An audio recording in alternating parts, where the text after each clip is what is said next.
This episode brought to you by Guffman.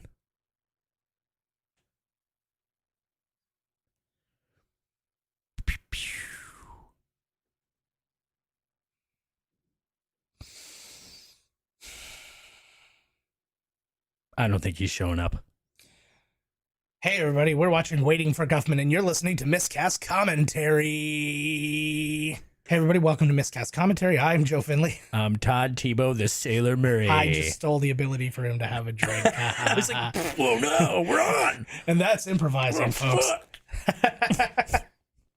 So, today we are covering the first in the Christopher Guest kind of trilogy of improv movies. I'm very excited about this. Me too. one. I don't know if I've seen this one, actually. That is very exciting. Well, it's sad to me if you haven't, but I'm excited nonetheless. So we might as well do this thing the only way we know how, and that is to theoretically press play. There we go. We did it. And, okay, we are indeed hearing it. That's good news. Oh, neato. I was concerned that we weren't going to hear it. And, yeah, we have a brand new setup here. If you're watching the podcast on YouTube, you'll see we've got new mics. We have the beacon mics, and I didn't change my color. There we go. I was gonna make it so we had. I had to slam it, man. I'm thirsty. There we go. So for people who aren't familiar with these movies, Christopher Guest directs them and he co-writes them in quotes with Eugene Levy. Basically what they do is they write a storyline and they write backstories on the characters and all that stuff. They give that to the actors and then the actors just go.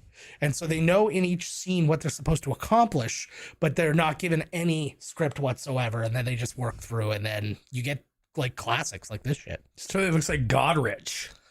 I know. Like, what the hell? Yeah, it's small. It's Where do you see everybody here? Oh, here we go. There's Larry Miller right off the bat. There's so many. I love that guy. Just geniuses. There's Michael Hitchcock. I love just the idea, like these guys just monkeying around with this, and this is just an improv scene. Like the people they hire for these movies are flat out geniuses.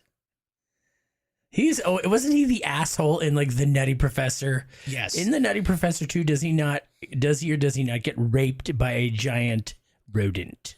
Yes, it flies. Well, it's not that he's like raped. That. It gets shot up his ass. It is No, it's not. He gets raped. Oh, does he? I don't know. That's what a movie's supposed to be funny, huh? Yeah, he actually grabs a paw full of axle grease like in Oz. So what's the deal here? Like they're putting on a show or something? So yeah, basically they're celebrating the 150th anniversary of Blaine, Missouri, and they're going to put on a show and just the whole kind of fair and everything around it, and that's kind of the beginnings and ends of it. So this is actually a really interesting thing. So this is going to be somebody you recognize right away. So this is Don Lake. He was on Super Dave Osborne back in the day. Glands. That was his name. That's his character's name in Super Dave Osborne. Oh. You know, Dave Osborne was not his real name. What? I know, right? But yeah, so he was hired to do this movie, and initially he was actually playing the principal of the high school where the play is shot. Or where the play is held. But the problem was that they cut all his scenes out, but they love him so much. So they gave him another role. And it's this role. So they shot this after the movie was all said and done. So when you actually see him at the play later, he's actually there as the principal of the high school. Right. So it's just obviously he doesn't mention it. Yeah. So it works out. But Don Lake, this friggin' thing was like, it took him a year and a half to edit it down or something? Yeah, they shot 6 hours of footage for this hour and 20 some odd minute movie. and it took him a year and a half of Christopher Guest and his editor knocking this down. This is Deborah Thieker, who reminds me a lot of Joan Cusack. I get a huge Joan Cusack vibe from this woman. I get a Sean Young vibe. Ooh, yeah, I see that. That's what I'm getting here. Did you get the idea to watch this movie because of Murderville? No, actually, I had been wanting. This was on a short list of movies we were going to do a little while ago, just because it was under the hour and a half. Right. And then it kind of just got stuck in my head that I wanted to do it. So here's right off the bat, Christopher Guest, man. Christopher Guest is the only one who goes full character every one of the movies. He's a completely different person. Like Eugene Levy is just Eugene Levy, but like Christopher Guest is just one of my absolute comedy heroes. Like between like Spinal Tap and these movies. Corky St. Clair. Great name. Just the outfit, like they go all in because like that's his haircut. He had to live like this for the entire time they were shooting. No, you know this who had to movie, live with you know it? what I mean? Jamie Lee Curtis. That's who. That's who had to live with it. She lived with it all right. Good God. They're still together, right? They are still together, yes. I wonder if he's like funny and real. I bet you he seems like, well, because apparently what's his name's a fucking asshole. Who's what? Mustache. He's not. He was in Spinal Tap. He's on The Simpsons. What the fuck is his name? Harry Shearer. Harry Shearer. Apparently, Harry Shearer is an asshole. Yeah, I could see that. But I don't think being married to Jamie Lee Curtis, you could be an asshole. No. I think who he is, I think he's very similar to what like Conan is, where he's very serious about comedy. Right. He's Whereas serious like, this about is the a serious funny business, and he makes it funny. So I'm sure like he's stressed about making this shit and whatever, but I'm sure like, you know, having fun and doing all this other stuff. So, like, I love this because this was the best idea for them for their reshoots. Is they basically. He's doing all of the appropriate like backstory and exposition because all of the things he's talking about are things that happen in the play later. So it gives it a little bit more a little context when they get there. So you're just like, what the hell are they talking about stools? The stool boom. I love that. Stool capital. Hey! Absolute genius. The late, great Fred Willard and the not late and still great Catherine O'Hara. Right, man. She's been in so much shit. She's so good. If I had the opportunity to meet her, I would lose my goddamn mind. That was Backdraft the musical that they did. He's wearing a Judy Tenuta t-shirt. I love his voice in this. This is not, of all of the ones, this is actually not my favorite one. I think Best in Show is my favorite one overall. And I think that my favorite characters are all in A Mighty Wind because everybody in A Mighty Wind is fucking nuts. Totally. Whereas like this one, most people are fairly normal, and the other one, everybody's like this, just like I don't know, it's good, like it's everyman kind of thing. But in A Mighty Wind, everybody's got something so deeply wrong with them. This plane that he put on. Yeah, they pumped smoke through the vents so that people thought the place was on fire. I love that they're the travel agents who are the star of all of Corky's plays in town.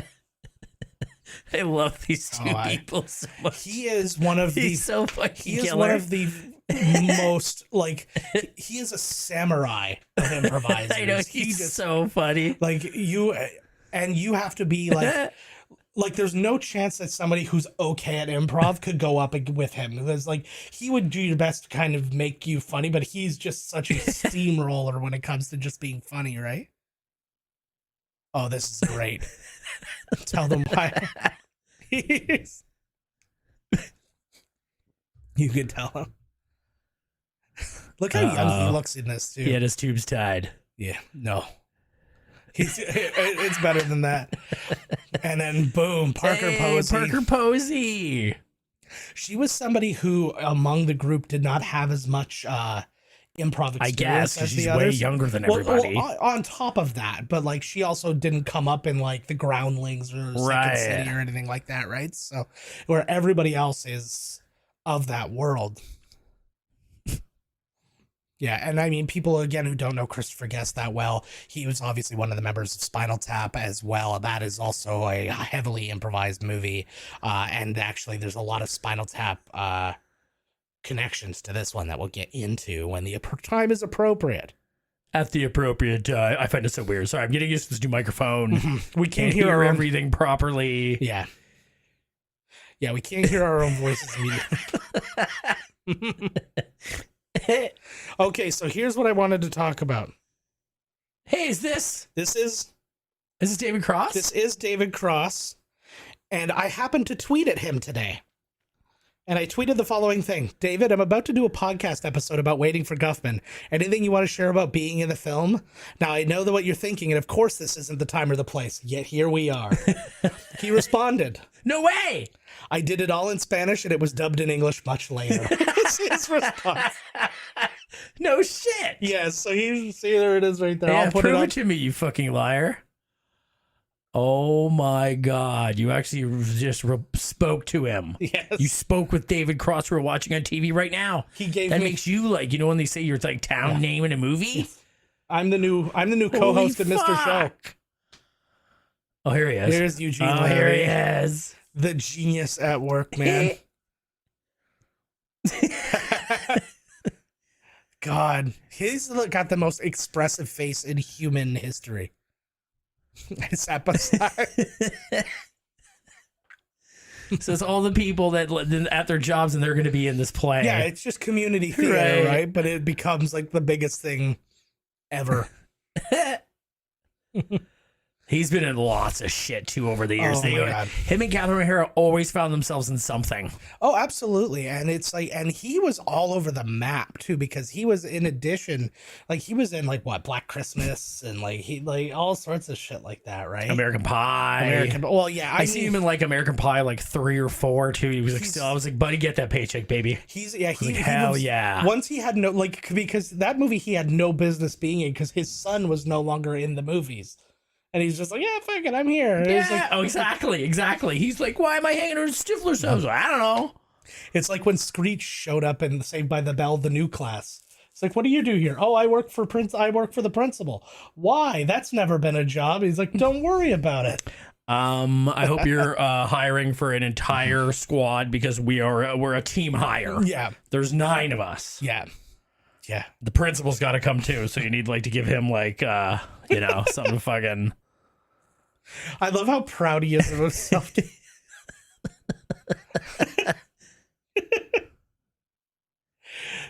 That's like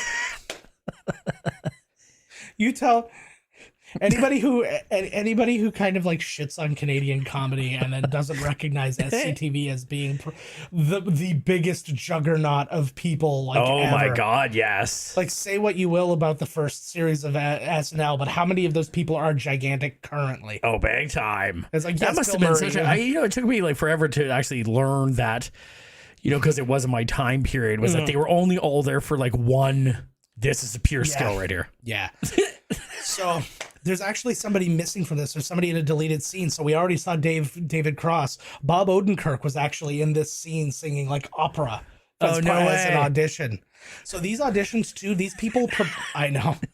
All these people prepared these completely separately from Christopher Guest. And Christopher Guest was seeing them for the first time here. Oh, really? So it's like sometimes like that guy, they told him what to do, and then he went off and just did what he was gonna do. Where like I just like talking about a real conversation he had with somebody. Yeah. Yes, if I fucked his wife. Like, what? You fucked my wife? No, he was doing the Raging Bull. Oh. You fucked my wife? Where do you get the balls? Bob Balaban, he's always the perfect person he's in all the Christopher Guest He's so deadpan and so good. See, I wasn't even aware because like he was in Seinfeld was the first place I saw him in as the NBC executive. Look at the shape of his glasses. Like, what the hell's going on there? Yeah, they're interesting. Oh, there she is. Mm-hmm. You gotta have a hot little tart wandering around. Of course you do. That's why they got Eugene. I like it too because she's the exact right kind of towny hot girl. She's the hottest girl in this town, but it would be like a New York 6 kind of thing. Not because she's unattractive, just because she's so fucking awkward. Well, that's how New York is, okay? Yeah. It's brutal. Nah. Oh my God. You give her a New York 6. Oh my God. What about Gypsy Queen here? What is she? What New York? What is she? Oh, she's not allowed in New York. I love these outfits. Fucking like the what are they, like windbreakers or whatever. I always love the concept of these two meeting each other. I was like, I want them to just break character. Go, we've known each other for 25 years because they didn't have that conversation before they started filming. No, they did not say that like at all to each other. No, this is them just ragging on. They're so in character that this is the first time they saw each other. No, that's obviously set, the point, right? Yeah. Well, and they don't spend as much time. But that was a good example of one of the times that Fred Willard just kind of went off. He was just boom, joke.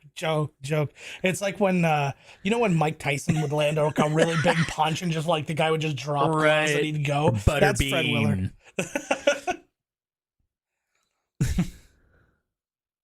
There it is.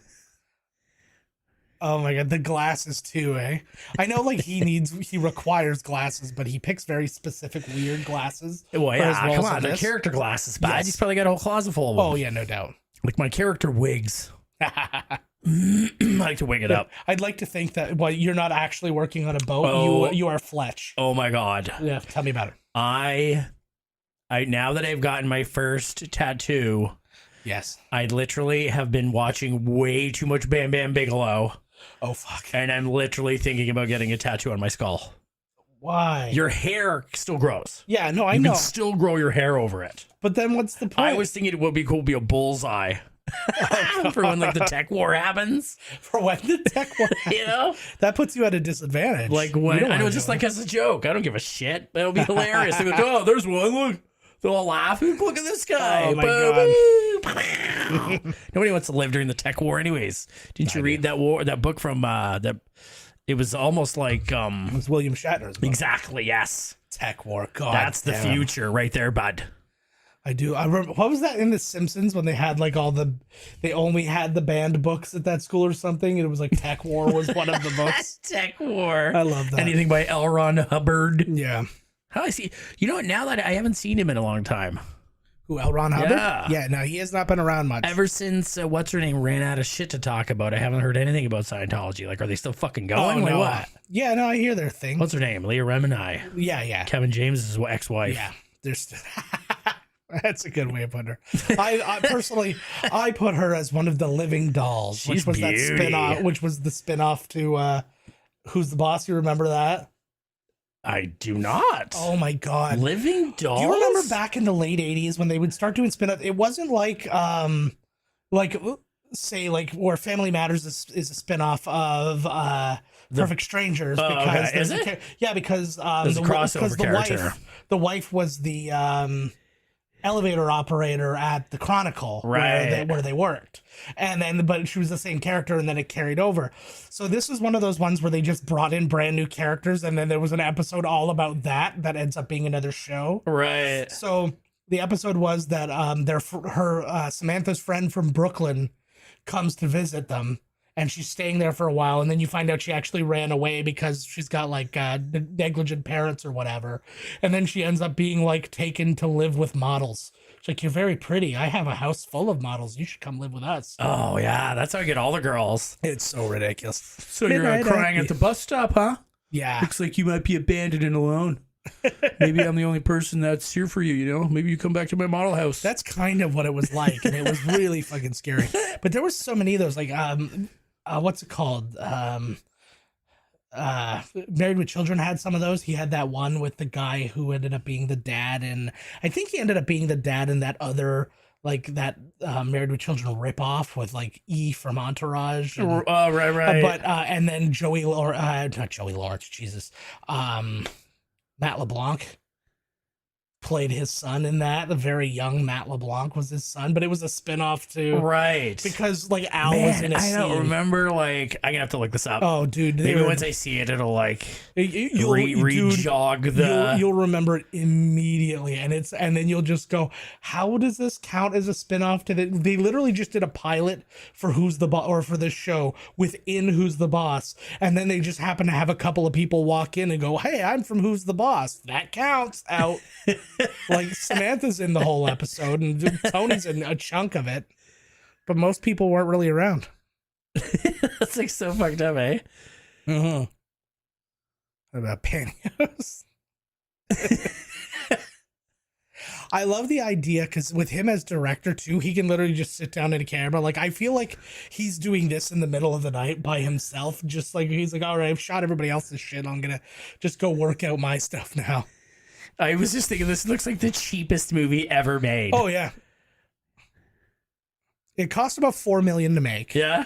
And it made under $3 million worldwide. It didn't really go anywhere worldwide. Right. It was pretty much all domestic. But there's Paul Dooley. If you don't know him, he was the dad in 16 Candles. He's in tons of other shit though. But that's probably the thing people know him from most.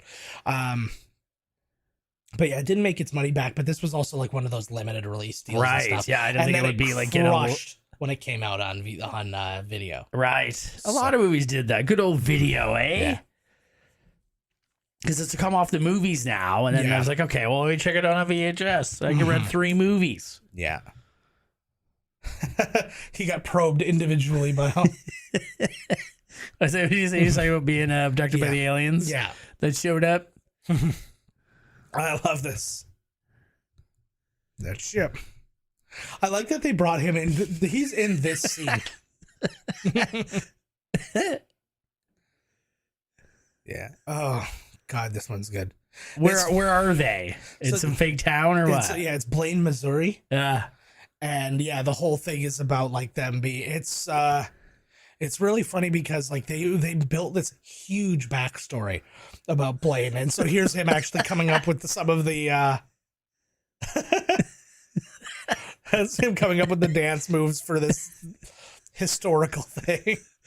Are his pants on backwards? Yes, they are on backwards. Is he crisscrossing right now? He is crisscrossing. Like so fucked up with his pants on backwards. So here we go. The first rehearsal. So basically the idea that was going to happen with Don Lake is every time they were trying to rehearse is that the basketball team would come in and interrupt them because it was like they were kind of like at odds with the high school principal because they were trying to use the gym and they kept having to leave. Oh, no shit.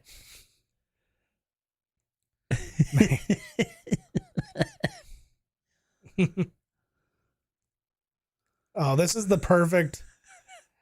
I like because like she's got such a like Midwestern accent in this for a Missouri for like. Who is this chick again? Oh, her name escapes me. Hold on, I'll find it.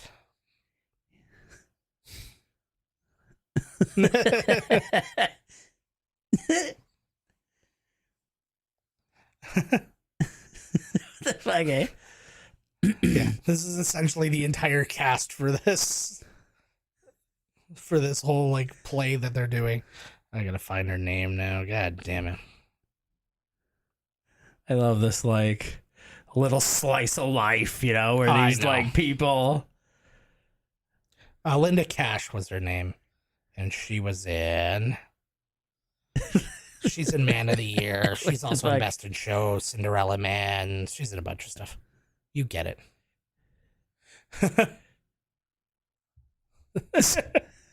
It's funny because this reminds me, like we didn't tells the joke again.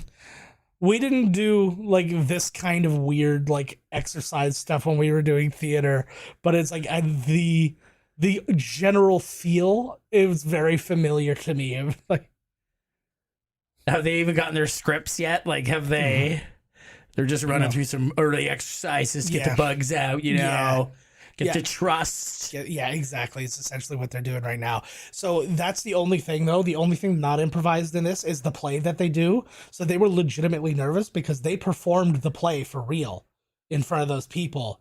And like, so they were like, oh God, do we have our lines? Do we have this? Like it was them doing live theater in the middle of an improv show. Yeah. The original cut of this movie, just the play was over 40 minutes. No shit. So there's a ton, if you have the DVD or whatever, ton of cut scenes. It's mostly like they've cut entire songs out of the play and stuff like that, just to kind of speed it up. Man, that would be a good like behind the scenes DVD. It's really good with 85 hours of extra content. There's a ton of stuff. Well, because there's full on extra improvised scenes and stuff like that. This is a good one. Yes, I can see this being me, like in like 10 years if you save up. Yeah. Hey! So anybody who doesn't know, fart. Yeah. So anybody who doesn't know this guy, this is I just lost his name because you did that to me. This is Louis Arquette. This is the father of Rosanna, Patricia, David, and Alexis Arquette, and the son of Cliff Arquette, who was Charlie Weaver back in like the 50s and stuff like that. That was his character that he did. It was a musician character or whatever, and he was on Jack Parr and like every basic like variety show of the 50s. And you actually see when at the end of the movie, I'm producing so much saliva today. I gotta keep swallowing. Ooh, Mr. Swallows. There it is. But at the end, when you see Corky, you actually see a Charlie Weaver thing in the background. That was a little something for him.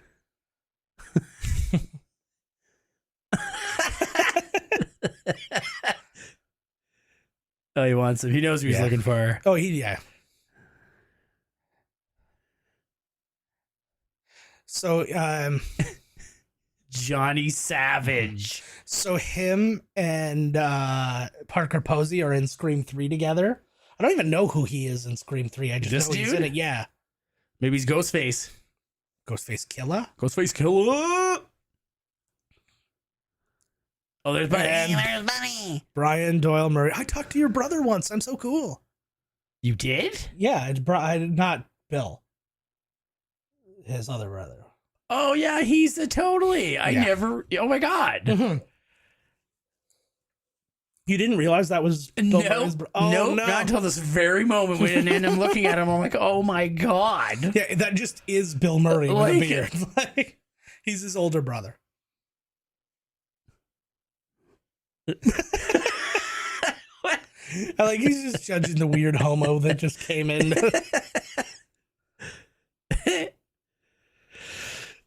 There's something so extra funny to me though, because like it's a very dry, low key humor through this whole one, and I think again that's probably why I like the other ones, because the other ones hit you a lot harder. Like right. everybody's going all out with like story and stuff like that constantly. I love this. You say, and they say,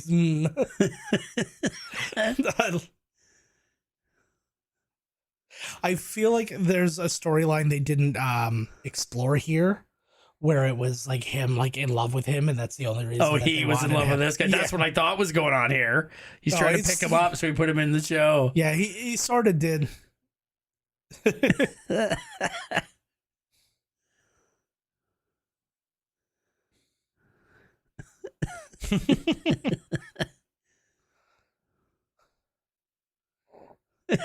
That's the idea. He's got his suspenders. Yeah. Oh, is this? I'm trying to remember if they're going to talk about the one thing, because they did a goddamn genius thing here. How high?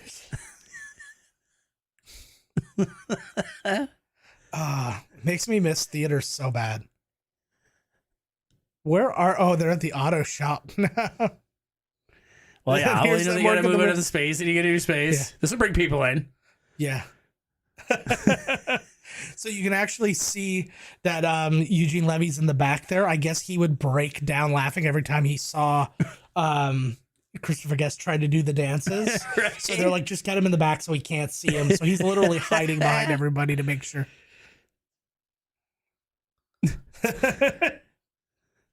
Oh yeah, because the great stool explosion of. Well, I like this too because you know that this would be a real like kind of fan service thing for the town. They would eat this up. They'd be like, yeah, stools. My grandpa worked at the stool factory.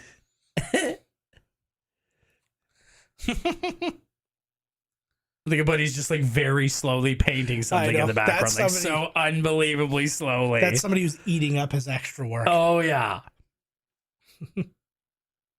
I love how quiet that's the sailor way. Yeah. I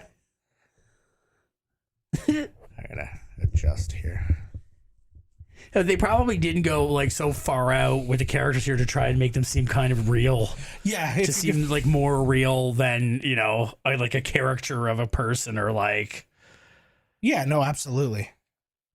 This guy definitely looks like he's been in some like one of them shitty ones I've seen recently. Yeah. And by shitty, I mean amazing. Now, let's look him up too, because I there were certain people I didn't really, because most of the cast are people we've dealt with, and I'm just kind of like, we're fine. And then I didn't think about some people, and I apologize. I don't really apologize. I don't care that much. But he's talked to David Cross. Yeah, he is above everyone now. I'm all set, thanks. That is so fucking awesome that he actually answered. Like, yeah, and within like seconds. I messaged him and then I went back and then I went back into Twitter and then all of a sudden it was there. I'm like, oh, there you go, I guess. So yeah, he was in The Last Days of Disco. He's in Scream 3. He was in... Maybe he's just like one of the kids like at the dance party they have or some shit. Whoa, what's going on with his age then? Did the new Scream come out? Sense. It says he's in additional crew for The Good, the Bad, and the Ugly. But The Good, and the Bad, and the Ugly came out 6 years before he was born. So I'm going to say that that's not true. That guy's really good at his job. Yeah. Wow. He was in things like Dollhouse and Grimm. What else? Jekyll. That's this movie in which he starred. Snow Globe. Good God. The Thirst. Oh, he was in Masters of Horror though. All right, so he has a jobs. Congratulations on your jobs, Matt Kiesler. Peking, where they make the ducks. I love the idea of them going for like, you know, quote unquote like ethnic food in Missouri. He's like, they're married, right? Yeah, in this they're married. And yes. that's his wife, yeah. Eugene Levy's wife. I like that she's drunk as shit here, and she's got the wave. Yeah, she's got the total. Yeah. Oh yeah, she's loaded. Yeah, she's doing great. I like that she's the one embarrassing him in this. Girl Todd.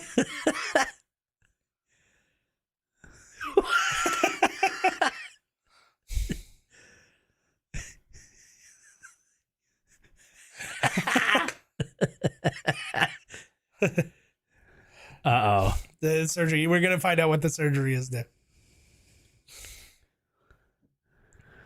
Oh, that's very nice. Oh my God. This story like is like, yeah. What if they like chopped his penis off or something and now he's don't say it. No, it's right here.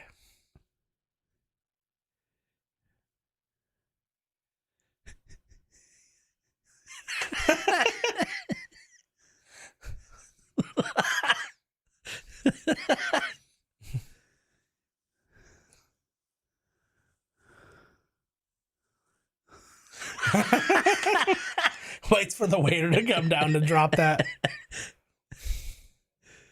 When did you get your vagina enlarged? You're a medical man. He's a dentist.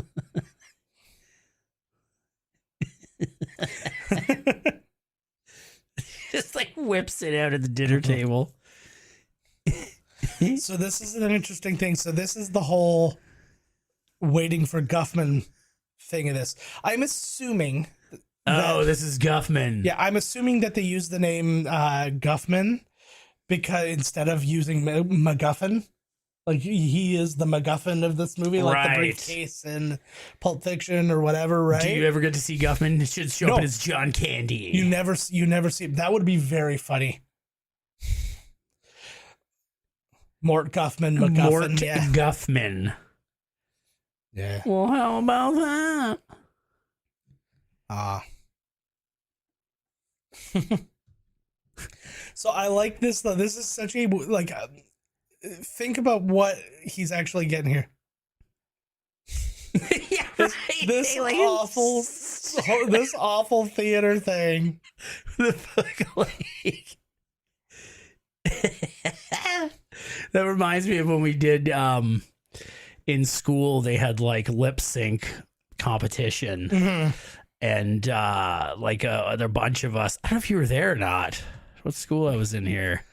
And we did like go ninja, go ninja. Oh, that was me. And somebody found a piece of paper on the ground with like the who was going that day. Yeah. And it was I thought it was me that found it. Maybe it was somebody else. I don't remember. The first thing was our name, which was I think totally tubular. Yes. Which is the coolest name ever. Yeah, we nailed it. And I remember being like, oh, we got this, guys. Like, we so got it.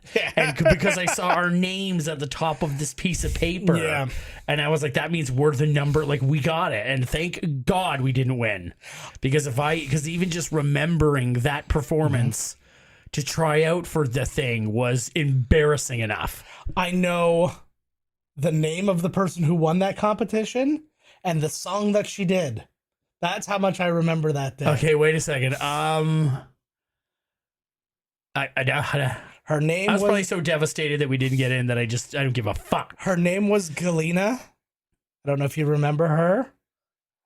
And the song she did was Bust a Move, and she was wearing like the whole jumpsuit, and she did Bust a Move, and she crushed. She was a very kind of shy, meek person. She was a very tall girl. She was like on the basketball team and all that. Yep. She was a very tall girl, and she was very kind of like shy and whatever, and then went out there by herself and achieved something that all of the people who kind of consider themselves to be the most confident and whatever. We just ran around and just literally went go ninja go for 3 minutes and then sat down. Don't get me wrong, it was fire, but it was pure fire. Like, oh, I thank God. Yeah. I remember seeing the performances too. I don't remember anyone particularly, but once you say that, I do remember the girl actually. I'm just glad we weren't typecast after that. And I know. It's the gorgeous dudes that can dance. Ladies love that shit. Yeah. That's probably why they didn't put us, because they knew. They were like, if they put these hunks of man, I know Taylor was there. Yeah. Can't remember who else. Yeah. I just love you because I literally remember, like, doing the words to the song and doing like a spin. And then as I spun, being like, oh my God, like, what have I just done?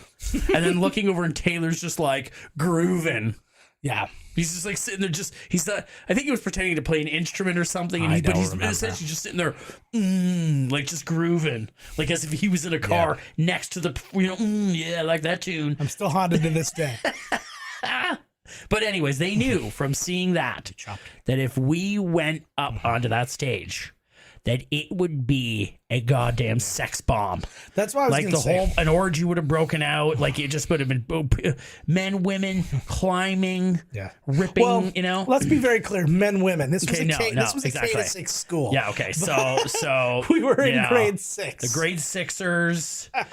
We don't need this kind of heat. Like you see on local news, to put orgy at Dalewood. Yeah. Well, this was Lincoln Centennial. Oh, orgy at Lincoln Centennial. Oh yeah, you're right. And can I put a little more context to it? We were 1 year older than my daughter currently is. See, they don't need that kind of heat. We were 11 and 12 years old. This is how old we were. Was that how old she is? Yeah, she turns 11 this next week. No shit. Yeah, right on. So, when this case, she'll already be 11 by the time. They have way worse songs out there now. All these girls now they're going to do the thing when the girls are doing WAP. Like oh my God, like what the fuck?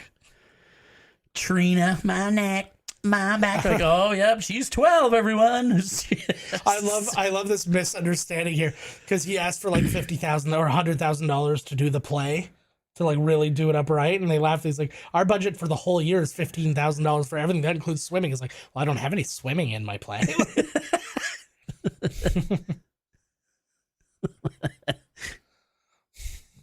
Yeah, this thing turns around really fast. Oh, I'm getting the Sean Young big time with her now.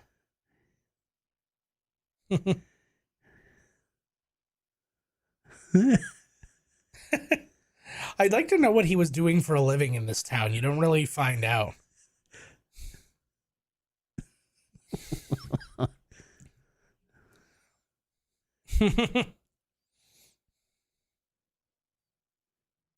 Yeah, what do you think he does?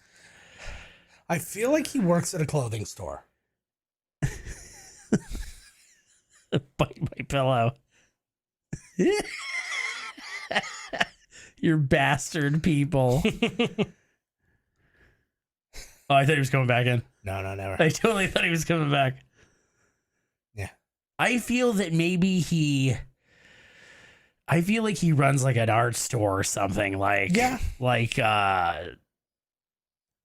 Yeah, I don't know. He's a very mysterious. I feel like Very mysterious. Well, I feel like if you lived in a small town, like I picture something like Gilmore Girls, how everybody is. What? Wasn't that guy in Gilmore Girls? No. Yes, he played Gilmore. Yes, he was Doug Gilmore. You sure we gotta try not to cough directly into the mic. Yeah, I was gonna say that's gonna be a very loud thing that happens. I'm actually gonna set. He got the old fart bag going. Yeah, he's always got one prepared. I'm sure he tells him, "Oh my god." Uh-oh. Oh Nice. my god.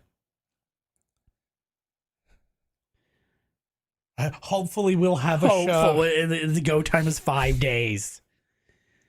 That was the one thing I prided myself on, though, when we did the plays and stuff like that in high school. I was always very fast to get off book. That was I was like, I want the lines down, so I can just go and work on everything else. Because that was the stuff that made me nervous. I was like, I can remember the lines. It's fine. Now I'm going to say them. And then if I'm not doing something right, then I would agonize that I would fucking not have the line. I was lucky there. I never missed a line. Oh, fuck, I did. I came close. Remember, I kept cutting off the end of the musical on a boat there. Yeah. Everything goes. Yeah. Remember, because I had 2 lines. Anything goes. The one line, everything goes out at sea, buddy. On our boat. Everything goes. I played a Chinese person everything in that movie. goes. Place. Chinese lady that ran the laundry. They changed it. They changed me to a Texan, so it didn't, come off as They should. She's got her piece of chicken going. That looks fucking disgusting. She looks like if this didn't go well for her, like that's the end of her life. Like, I guess I'm gonna kill myself.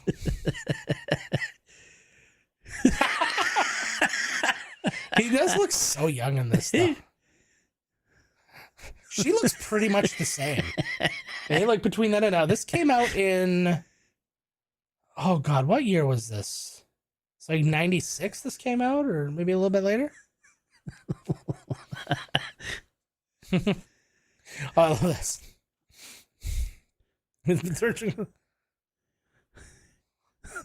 Next week.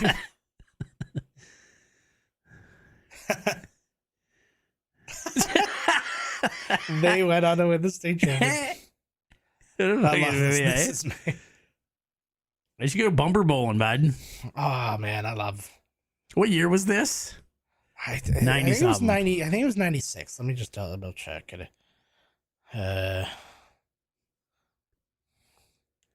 We'll get there. His eyebrows are not like his eyebrows up as they normally are. Yeah. I think he's been trimming them here. Once he gets a little bit older, he just lets them go full caterpillar. Oh, God. Fuck yeah. They actually join with his hairline at one point.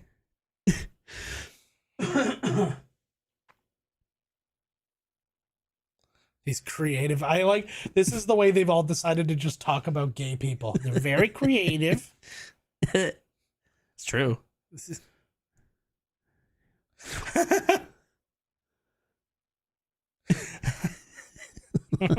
is the director. Apparently he has a wife.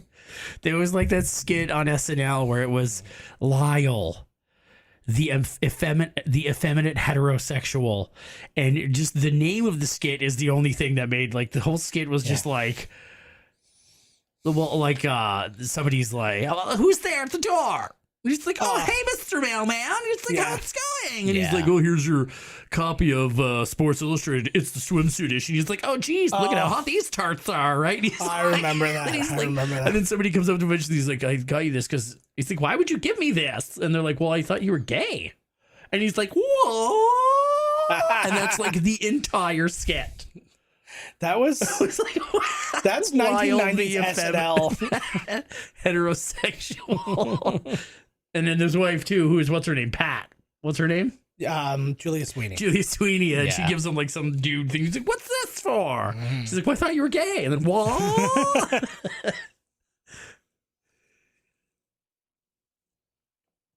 If you now, I'll guarantee you, it would make $1 bazillion. Yeah. If we made literally on purpose like the world's most offensive like show. Like on purpose, like you are the Asian lady that runs the laundry. You know what I mean? Then there's like, you know what I mean? Just like, oh my God, like what a show. I'll bet we make $1 trillion. I don't want it to hurt my presidential standings. I know not being an American hurts that already, so I can't afford to. But you have to have everybody involved so that it's not. Right? If you play the Asian woman, then the Asian woman has to play a black guy, you know, and so forth and so on. Naturally. Yes. But then you take one, and then you go through that whole thing, and then you're like, but nobody will make fun of a white.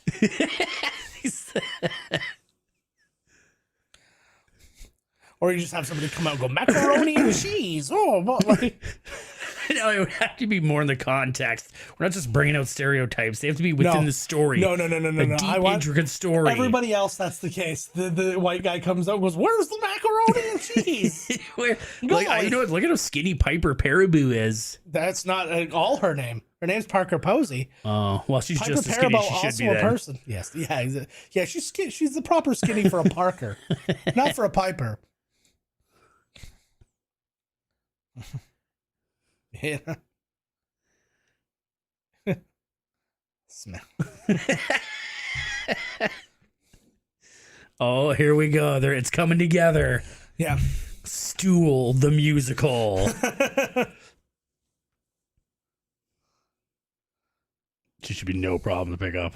Yeah, he probably She's didn't even tiny feel in her. this. Yeah. What was she in where she was the bad guy and I really liked her in it? Blade Trinity? What? She was the bad guy in Blade Trinity. Oh, I saw she was the bad guy in something else too, and I was just like, I like her as the bad guy. What the frig? It Would wasn't. you guys stop talking about your dicks? It provokes my envy. Penis envy. I have it. Precisely. Oh, this is one of my favorite scenes of the whole thing.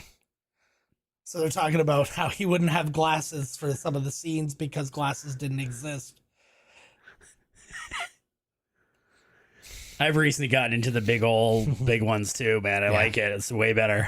Because now your peripherals are like unmatched. Exactly. Mm-hmm. Do you know how much I love this set that we don't have to set anything up? Literally all I did was push the table aside.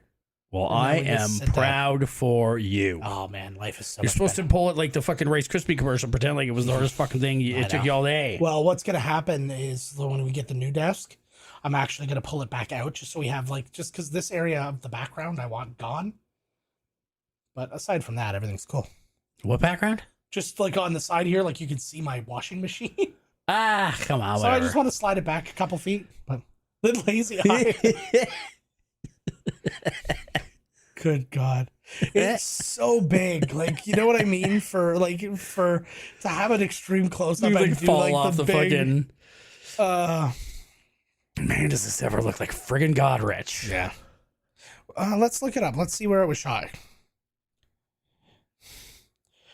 Well, and there's no way it would be Godrich. They talk about it every day in Godrich. Yeah. It'd be on like a sign. Yeah, no, I knew somebody from Godrich. They would have mentioned it to me. Exactly. There was a Lockhart, Texas. They shot it. Lockhart, Texas. What a nice place. I like this guy. Oh, you. I love it. This is a wonderful twist, too. Uh-oh. Now the play has to be held underwater. Even better than this.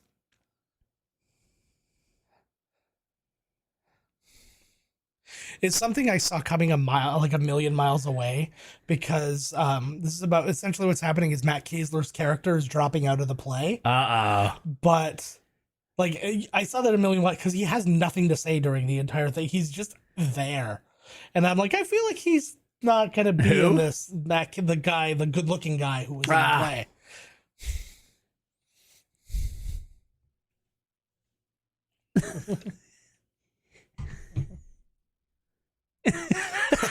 Yes.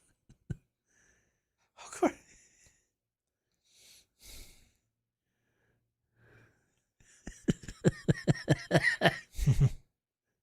Yeah. Somebody's got to be in the play. Yeah. Technically, you can do that. There's such thing as understudies. This is when they get Tracy Morgan. I'm gonna get this town pregnant. Blaine. That's a person's name, not a city. Day of the show, bud. Looks like they're filling in. Yeah. I like this because that's the one thing about small town. If you do something like this, everybo's gonna be at it. That's why, like like when a high school football game happens, the whole team is there. What? No. She's like trying to step him into the pants, and he's like, "I'm trying to commit to one side here, lady." Oh, he's like, "What the fuck?" Right? Well, that was actually something I didn't know as a young man. But if you're asked when you're like getting a suit tailored, if you dress left or dress right, that's what that means. What side do you put your dick on? Oh, so if they ask you, instead of right in the middle, yeah, it's not kind of an innie. I was gonna say, yeah, mine just kind of pokes in and waits for danger. Exactly.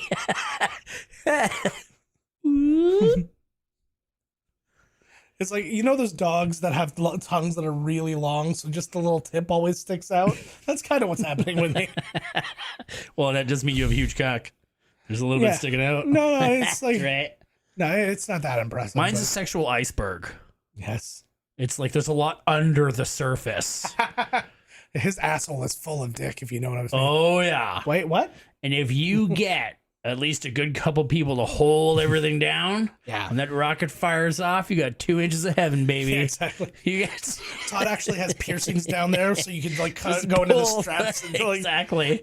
It's like when they hold down Buddy in like Gulliver's Travels or whatever. Yeah. No, I was gonna say what you do is you get cables around and then you have one of those cinch things in the back, so you can like crank it.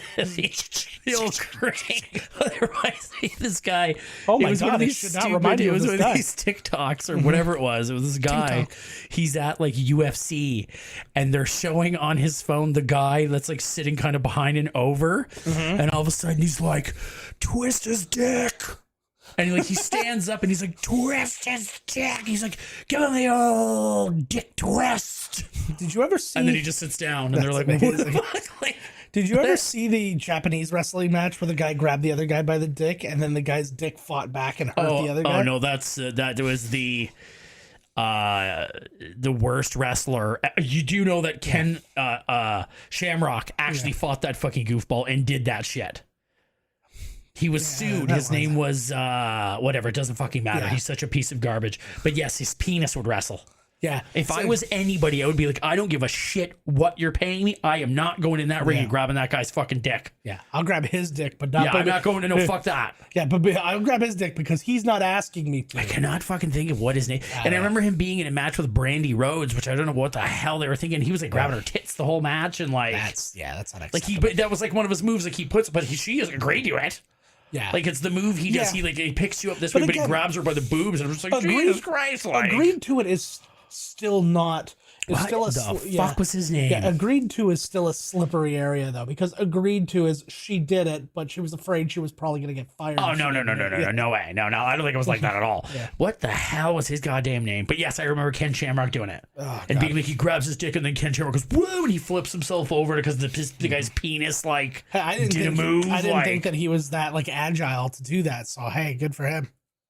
Puppetry of the penis. That's where he should go now. I kind of wanted to see. When I was in Vegas, it's killing me that I can't think of his fucking name. I don't know. I think it's probably for the best that we don't know. Yes, good, exactly. This is probably like I'm very shocked that you have this level of. I know. Like when did they get the orchestra ready? Yeah, Stephen Colbert. Yeah. Like you would think that maybe like it would be like high school students or something like that, but like when did they get these guys together? Yeah. I was like, they brought these guys in from St. Louis. Oh my god. The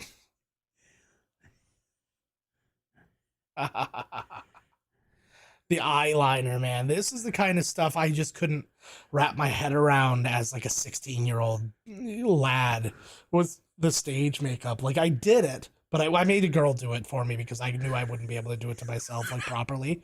I was like the eyeliner, I'd like just draw giant like raccoon circles around my eye. I'm like, did I do good?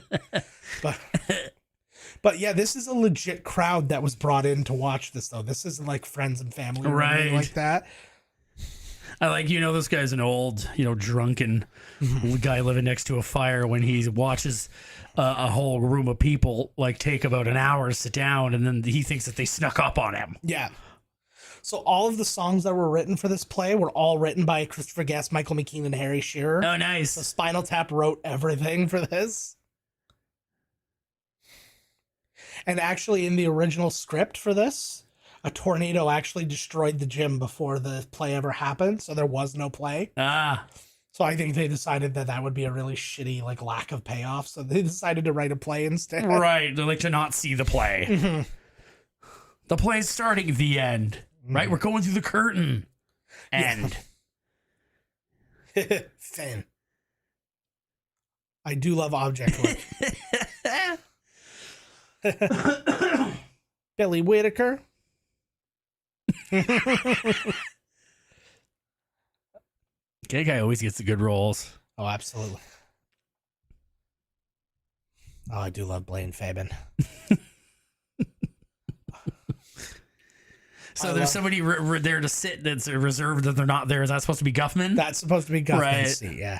This is my favorite thing. So when Fred Willard... he just has his glasses on. Yeah. He looks like some old Russian guy. Yeah. Listen to this. So when Fred Willard... Because literally he looks at Fred Willard when Fred Willard said that. They had to stop this play, and he was laughing for 10 minutes straight. They had to stop everything so he could calm down and they could get back into it. Who was laughing? Fred Willard, because he didn't know he didn't know that his eyes were going to look like that, and he didn't know why. He knew the line, "What did your keen and perceptive eyes say?" But he didn't know that there was a joke behind it.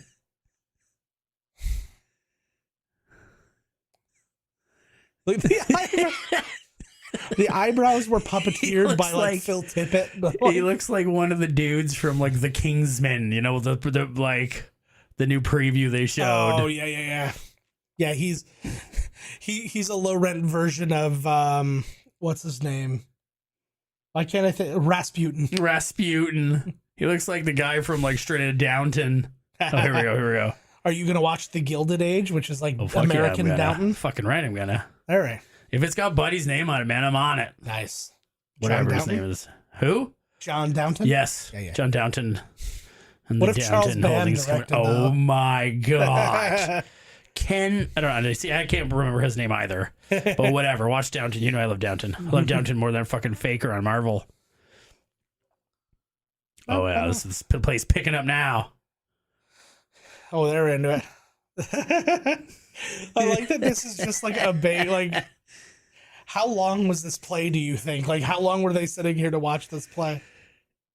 Well, after the laughing and the... Yeah. But I'm just saying, as a play, this is Blaine. And I think the play was probably exactly what they're showing us. I bet it was an hour. An hour? Okay. Matt, that'd be great though if the show was 4 hours. I always love that when you watch people do a musical number and everybody's in one spot and you see them all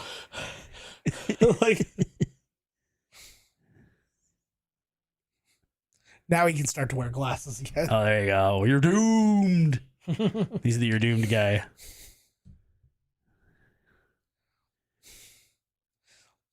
I do love a lot of costume changes. I never really had to do this. No, neither did I. Even when we did War Show, where we did play other characters, we just wore the same thing and then put on a different hat.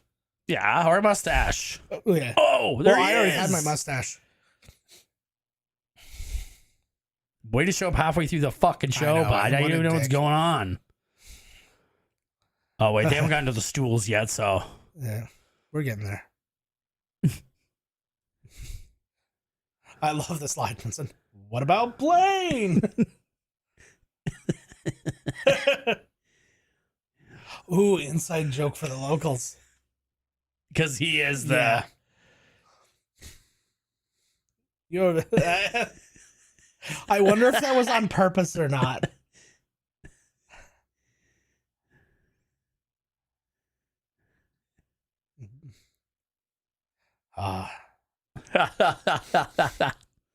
It's pretty good. There it is. I make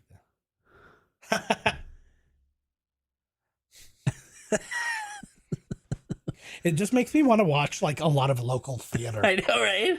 I miss Cable 10. Yeah. And everything's, you know what I mean? Everything's all commercialized, and we can't just get free fucking TV. Well, it's still I want to there. be the new Captain Video. It still exists. Just I know where nobody's Captain making Video lives. So do I.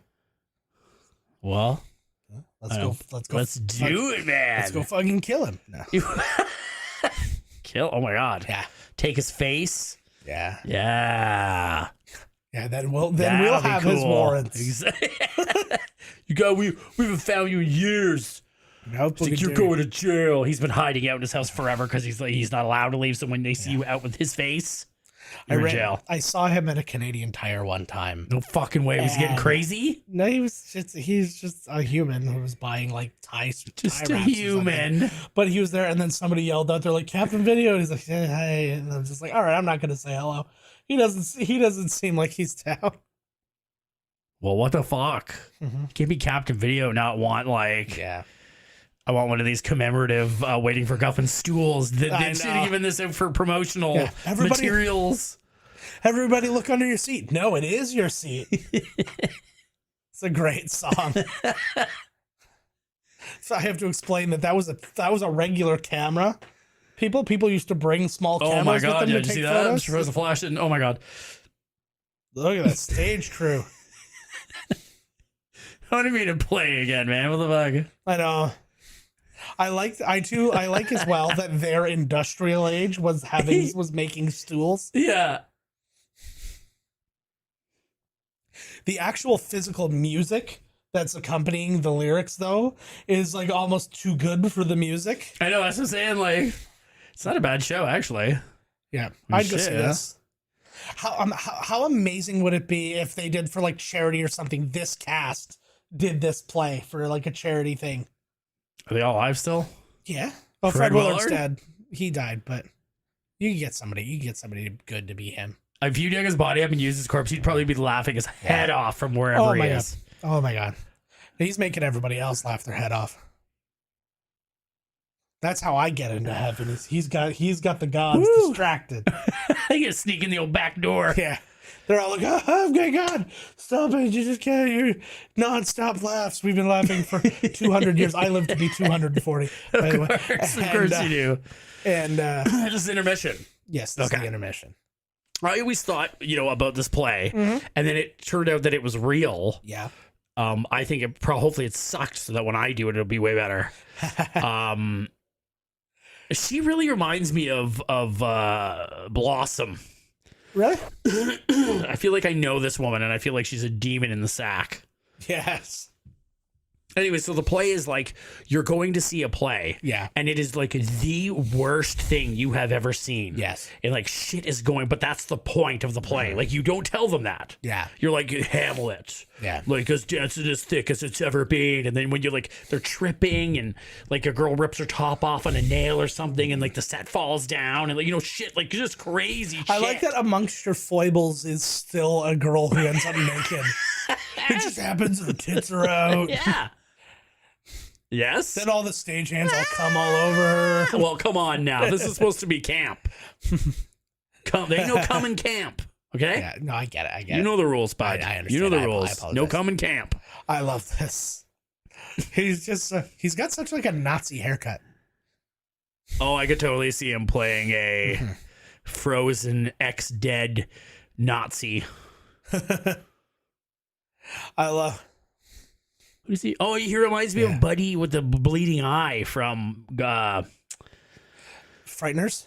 Yeah. Yeah. No. Is he that guy? Well, he reminds me of him. Yeah. I meant the guy. What's his name from Bond? Oh, yes, I know He's a kissing crying blood that happens all the time when they play poker. Mads Mikkelsen. Yeah. I don't think he hit you with that. Nobody's accent. munching popcorn in the play. No, you got to respect this play. The twinkle lights. I love it because he's just like so enamored with those.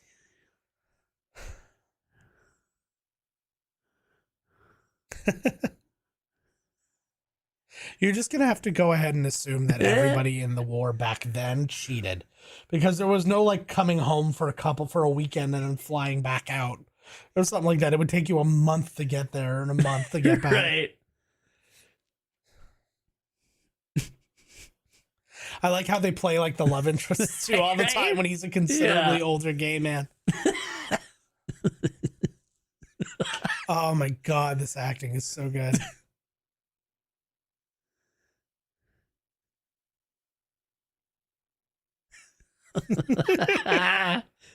Just the little missteps too, like those are so things that are so on purpose that are just like doing bad on purpose is so much harder. Because that's what usually probably happens. is actually. Oh, that 100% is. Well, think about like the bad movies we watch that are like, like think about a Troll 2 and we're like, oh my God, that's hilarious. Troll 2. But then think about a movie where they tried to do that and you're like,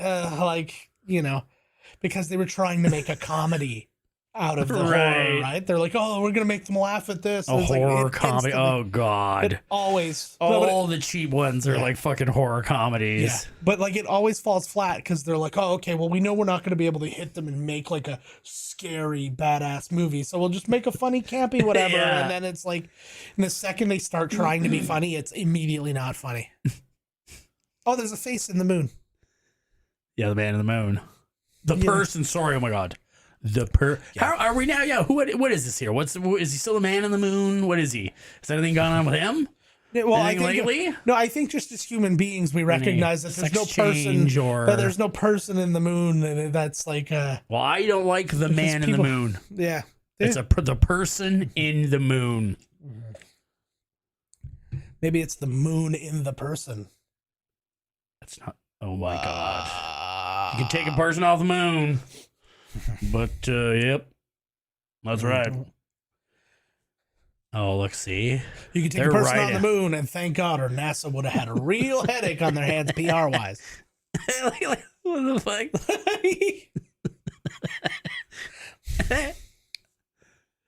Look at me. They're like, he's so good. He's like, oh my God, that was amazing.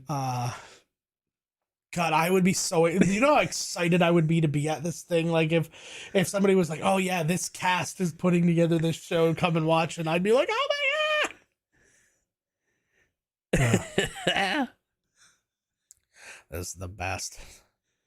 So their claim is that they had the first, like Roswell wasn't the first. Right, exactly. That's before the aliens landed here to get a stool. This is so good. I love because you know why? Because their seats in their airplane were so shitty that they needed to come and get a stool.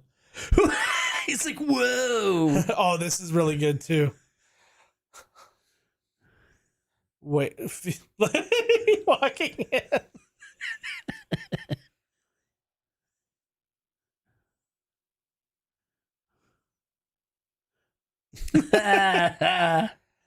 That's so good. I want to play. Oh my God, I want to do this so bad. They're all like, "Oh my God!" I didn't notice the loudspeaker up at the top here.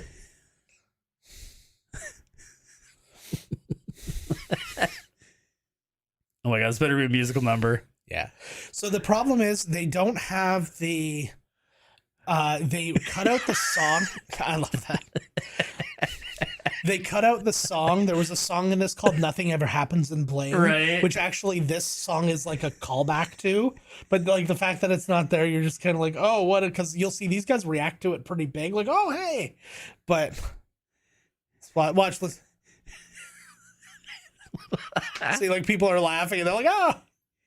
But like there's no reason to have reacted like that unless there's a callback, right? His outfit looks kind of like a Power Rangers outfit. It does, actually. I was actually saying today I was watching an episode of Superstore, and Apollo Ono was like, he had a really brief cameo. I was like, he looks like he would have been one of the original Power Rangers. Like, if he took off his belt buckle and yelled the dinosaur's name, I totally buy it. Take his belt. Brontosaurus!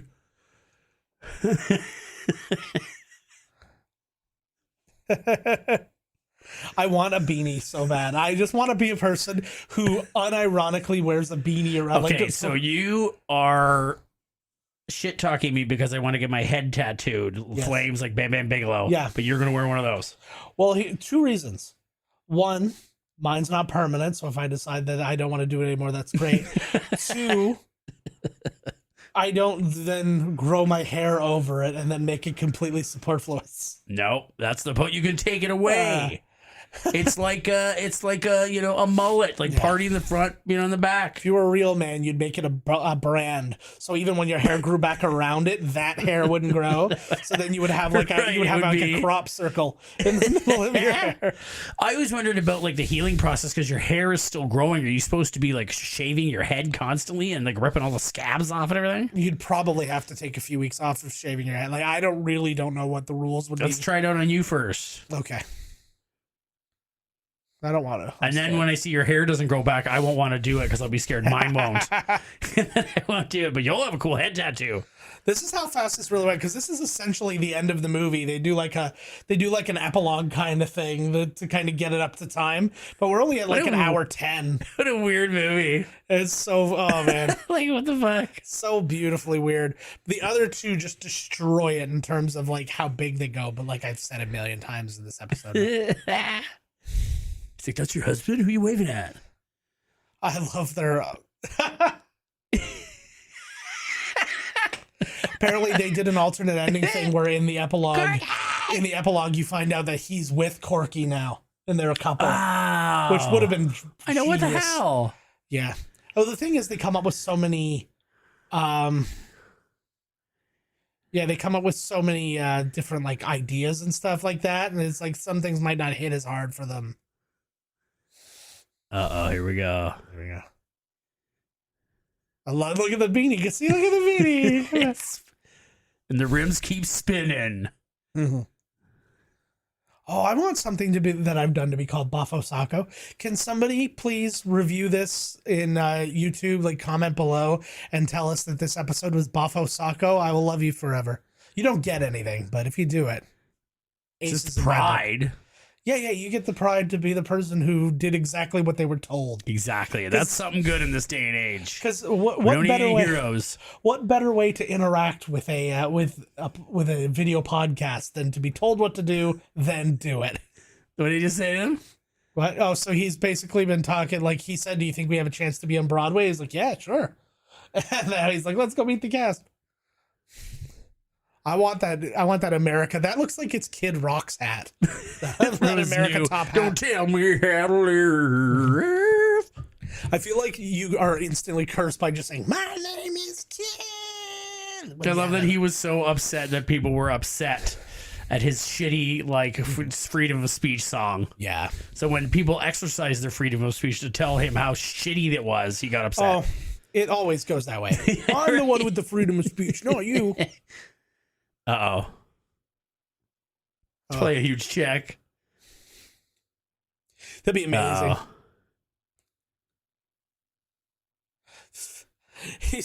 He sounds like he's a slightly special guy. Yes. Yeah. You make me laugh.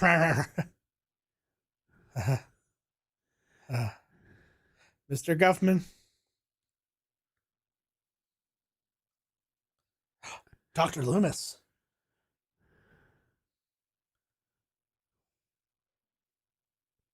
Wow, some like great uncle.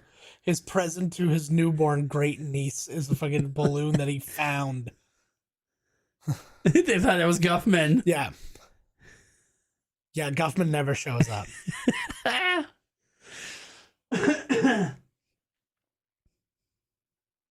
Well, shit. That would have been the end of the movie. He looks at the camera. Shit. Yeah. That would have been a very funny... That would have been a very funny thing, though, to have some giant star be Guffman, and then at the very end, like just have him show up and just go. Frankly, I heard it was going to be a total nightmare, so I just didn't go.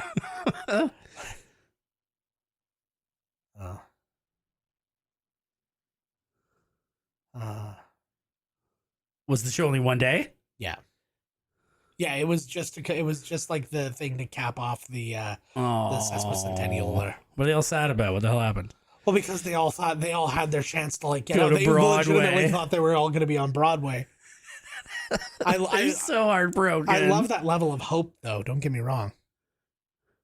3 months later, it's just all graves with all their names on it. It was a mass suicide. Mm-hmm.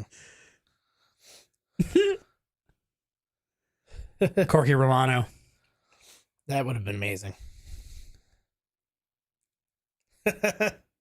He went to South Beach. Is he like working at the resort as like the better?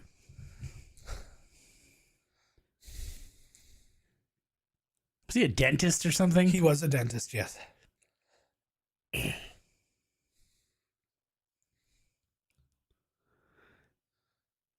I'm loving that shirt. I know.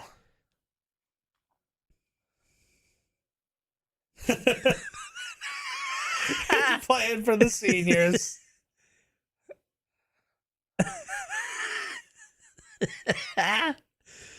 What a gig. Nice. They made it to Hollywood. They had never left Blaine, too, prior to that. They were travel agents who had never traveled outside it.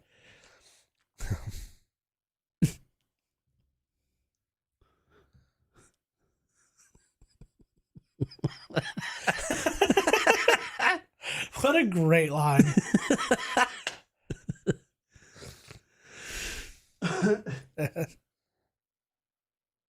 So they're probably like the people who pick up the shit after the horse takes a big dump. Yeah.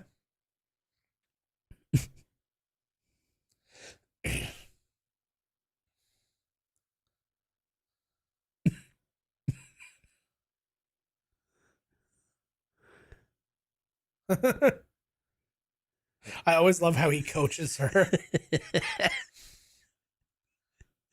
So what the hell were they doing? They're now extras in like just like whatever, yeah.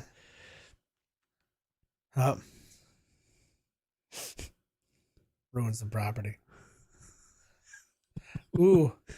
New nut flavor. I know, look at that, eh? Nothing else like them. Love that. I just love that. Hey, Dairy Queen, use this if you want.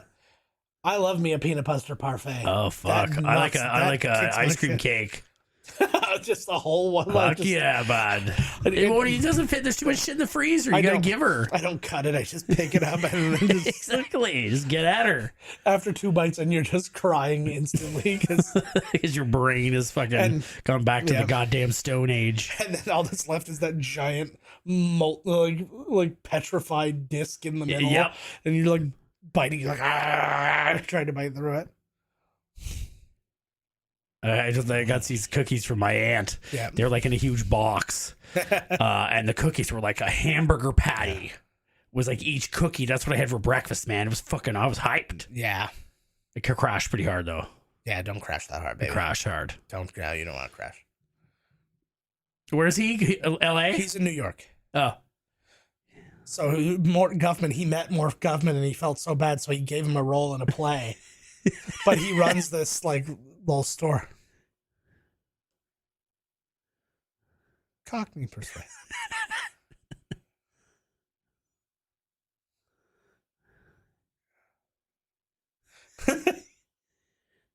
That sounds Cockney to me.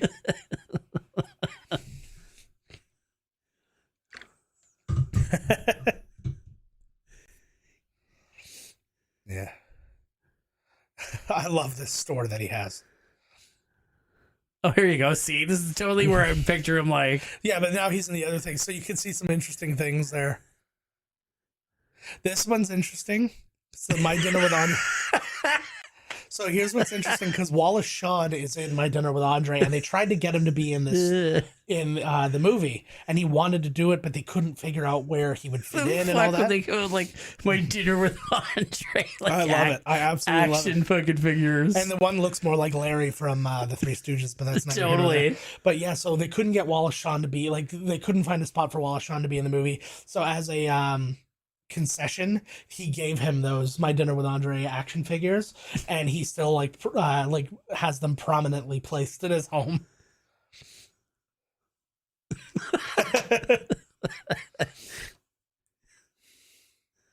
Action figures for Das Boot.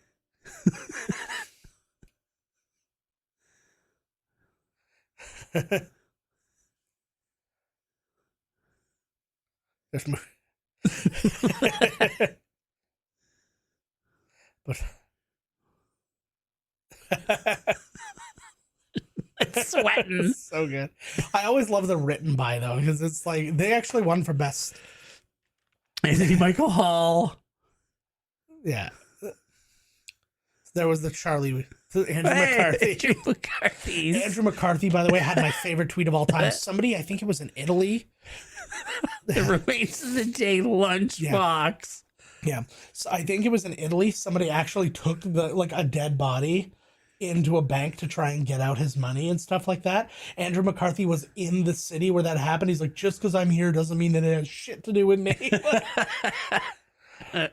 So these are their I like this again. This is like the cheapest possible ending they could have done for it. I mean, they broke the budget with $4 million. Yeah. I feel like they spent like half of the budget on these caricatures. God, how much would you love if you were in this movie? How much would you love to have one of those caricatures? I wanted that scene going way longer. Oh, God. The remains of the day lunchbox. It does go longer. There's more. I want the lunchbox so bad. I know. I don't know why I find that so funny. Because it's just so off, right? Like, what the fuck? I forgot about that movie. Mm-hmm. Oh, man. Such a good one. But that is, look at this. We just crossed the an hour. Parker Posey one's looking good. Yeah. That one's good, Good too. old Fred Willard. I miss him. I could go for being Simpsons-ized. Like they can take a picture and that's right, yeah. Yeah. That's cool. I can't believe they got him to do that. He's he's not that busy, I guess. Well, it's not like he was the guy doing it. Was Matt Groening. Matt Groening did it for us. Of course. No doubt. There was a guy who actually was he was at Comic-Con a couple times, and he was like a Simpsons animator. And well, he wasn't like the animators are all Korean, but he was like the conceptual guys who actually worked out of Fox, and he would do it for you. And I was like, that counts because that's a guy who legit worked on the show, right? Oh my God, this sounds like they're going into one of the songs from Three Amigos. Yeah. Turk Pipkin, what a name! That was the David ping pong Cross. Example. So let's see. Oh yeah, he's not credited in it. Not Guffman, Paul Benedict. I like that. They could have called him Roy Loomis because he did give his name. Ginger Sledge is a fantastic name. I am the associate producer, Ginger Sledge. Now let's all have a good time. God damn it. Nice. I don't know any of these people. Imagine look through these and one of them was somebody huge and oh, Peter Berg was the second assistant Peter director? Berg. Well, you never know, right? They always cut their teeth on these kind of fucking things, right? Oh, no doubt. I keep seeing my buddy's name, Bill Butler, in the credits. Uh-oh. And I'm always or you see somebody's name, you're like, oh, fuck yeah. Well, a guy I went to college with he's produced his second big Canadian show. He produced Letterkenny. In a way. And he's now producer of I can't remember what it's called. Something with children. I don't know. It's probably going to be arrested soon. Yeah. Okay, well, I know a guy. I don't remember, but it's a big whose deal. brother makes movies. Yeah. Okay. He's worked on the Paw Patrol movie. He's worked on. So I think that mine is more impressive than yours. No, I agree. I totally agree. What was the show I didn't want you to my brother-in-law was just talking to me. We were talking. There was a show he's watching, and he's like, he was talking to me too. Told me how much of a fucking asshole you are. Yeah, no, he was. He's friends with his friend's girlfriend or something. Works on this one show right now as a stunt person / actor. That's pretty cool. Actually, and I can't remember what it was now. Just say Matrix. The Matrix. Whoa, you win! It was Keanu something. Yeah, I don't know. You're gonna say Ray's actually the Keanu Goodman. Yes. Who is, the key grip boy. I literally just stole a name from there. I couldn't even make it. There's all these names. I couldn't make a name up. They're right there. Yeah. Well, at least you didn't just find something John Keyboard. Yeah. Lightning crashes. The placenta hits the floor. Yes. Teacher's Pet sounds like a teacher's pet. Covered Wagons, Open-Toed Shoes, written by Michael McKean and Christopher Guest. Stool Boom, Harry Shearer and Christopher Guest. Penny for Your Thoughts, Michael McKean. That strikes me as a Michael McKean song, because Michael McKean wrote Kiss at the End of the Rainbow, him and Annette O'Toole, his wife. Right. And that was nominated for an Oscar from one of these No things. shit. But the movie that Christopher Guest directed that not enough people talk about was Almost Heroes. What's that? Almost Heroes is the one Christopher Guest movie that nobody talks about. Oh, I love that movie. I remember everybody hated that movie except you and me. I know. I was like, I love this movie, We were in the man. theaters and it was just a bunch of stone faces. And there's that scene where where he's looking through like the telescope or whatever, or like the like, and he's like, whoa, and we just were dying. And then he picks up the shit. He's like, there's buffalo over there. He's like, you know that there's buffalo over there just by smelling the droppings? He's like, no, I can see them. And then he just goes, why are you? It's a great one. And then like I ate sheep shit. I put not one, but 2 dollops of sheep shit into my cousin's pudding. And then when he came back, he ate it. Every last bite. Shit pudding. And then he sits down, and then probably he's like, oh, yeah. I don't have a cousin. I ate sheep shit. Like, he forgets the ending, right? Like, that's so tell him the end, tell him the good part. That's great. All right, guys, that is the end of this one. This is like one of the shortest episodes we've ever done, even counting our mini episodes. Thank you our so mini much. episodes are like twice as long as these fucking things. Thank you so much for watching. Make sure if you are watching on YouTube, hit the like, hit the subscribe, all that good stuff. Get notified. Find out when we're doing things, because we're going to actually, in the near future, we have some more extra videos aside, other than just these episodes coming out. We're going to be reacting to a movie that we got a screener for and a few other things. That's exciting. It's about time, baby. Yeah, so we're going to be doing a bunch of stuff like that, so make sure you get notified so you know when those come I out. don't want to ruin it, but it's a movie called The Batman. Yeah. And we'll be here with the star of it. Oh, sorry. I pronounced it wrong. It's The Batman. Yes. And it stars Batman. Rutger Hauer Yes. as Batman. It's Casper Van Dien is the Joker. yes. Oh my God. Lorenzo Lamas plays the Penguin. Still Paul Dano still playing the Riddler. That was weird. he signed on to a weird package deal. Well, because I love when they come out with like the only movies I really watch anymore. Like the if Moonfall is coming out, then this is like The Moon Falls. Yeah. Starring Like Transmorphers. the stand-in of Casper Van Dien from... Those are my favorite because they did Atlantic Rim, which was hilarious. They did Transmorphers. And what they do is they make the cover look almost identical to the other one. And then put it up so then when you're going through... because even with chargebacks, they still get money. No, but like when you go on pay-per-view and you go and you're like, oh, Transformers, boom, and you go and then it's Transmorphers. Oh, fuck this. And they go, I want my money back or whatever. They still get paid. Because somebody clicked on it, right? So it's like the company gives back the money. I'm the guy who clicked on Transformers. Was like, oh, this isn't Transmogrifiers. This is Transformers. Yeah. God damn it! All right, guys. All our socials and stuff are below. I'm not going to go through the whole thing anymore. It's a long time now. We do too many things. So until next time. Wow. We'll see you later with a coming attractions episode and all that good stuff. It was weird you're not saying the whole thing. I know. You should have a tape and just press a button like the fire machine. It's just too much. All right, guys. We'll catch you next time. Bye.